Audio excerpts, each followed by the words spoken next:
Naalala ko dito yung rock sand natin na na cloud tilt, mga below SRP tayo dito. Ang sarap sa paa nito. Kasi sobrang presko. Mga underrated to ng mga New Balance. Year of the Horse tayo, Cloud Monster Void.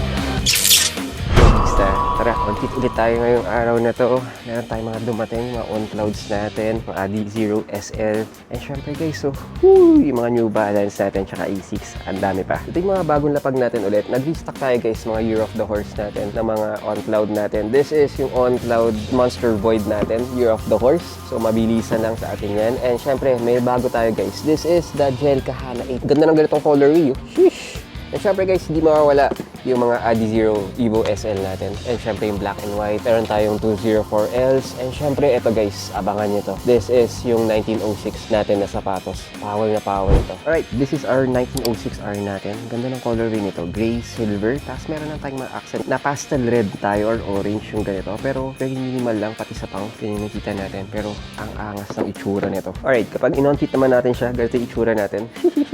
Ganda. Angas ha. Naalala ko dito yung rock sand natin na na cloud tilt. Parang ganun yung niya, yung vibes niya. Kasi nga dun sa lining natin or accent color natin ng pastel red. Futuristic din yung pinaka-itsura natin dito. Saka very safe din yung kulay Hindi ka rin mahirapan pumarma sa mga ganito natin. Pero talaga nag-stand out ka dito. Head turner kung head turner. Next up, this is the Gel Kahana 8. Kala ko nga Gel Kayano Grabe magkasing tunog lang din sila. Duo Max ang ating technology na tinatawag natin dito. Ang ganda rin Pogi yung colorway natin dito Navy blue, tapos flesh, tapos medyo cream tayo. Tapos ang angas lang Ayun Uy, lambot din. Presko sa paa. Grabe Parang kang dito. Outdoor feels ka rin sa mga ganitong colorway natin. Pero wala Ang sarap sa paa nito.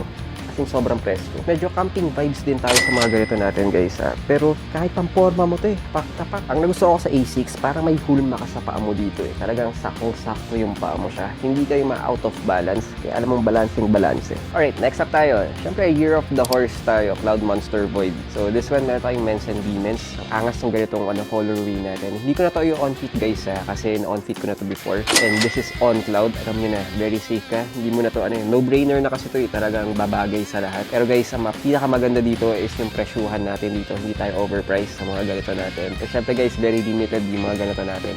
Okay, next up natin, 204Ls tayo ng New Balance. Mga underrated to ng mga New Balance. Kakalabas lang nito last year, yung model ng ganito. And ewan ko lang para sa akin kasi ito yung mga team panlaban ni New Balance sa mga Onitsuka Tiger, sa mga speed cut natin. Yung mga maninipis na mga sapatos, na casual shoes, na mga pang-conyotics. Ganito siya Pero angas din ito. Pero maganda dito guys, very presko to Yun yung pinaka-advantage naman sa ganitong sapatos natin. Ganda rin ang colorway natin dito. May patent black tayo, tapos mesh type na black, tapos may mga lining tayo ng white. Almost black tayo sa mga sapatos natin na ganito. Very low maintenance tayo dito, and kahit pangharabas mo, okay na okay lang Kung ayaw mo na masyadong may kaparehas, pero gusto mo yung may futuristic look, tapos comfy ka pa, tapos may style, ito na yun. And syempre guys, Evo SL natin, isa sa mga pancake din natin. Syempre guys, mga below SRP tayo dito. Ang kulay nito is yung metallic red natin, and syempre available din tayo guys sa black and white natin.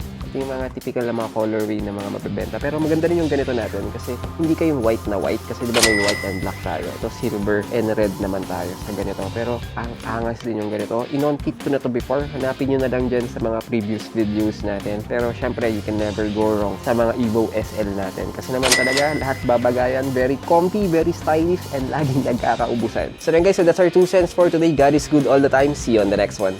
Cheers!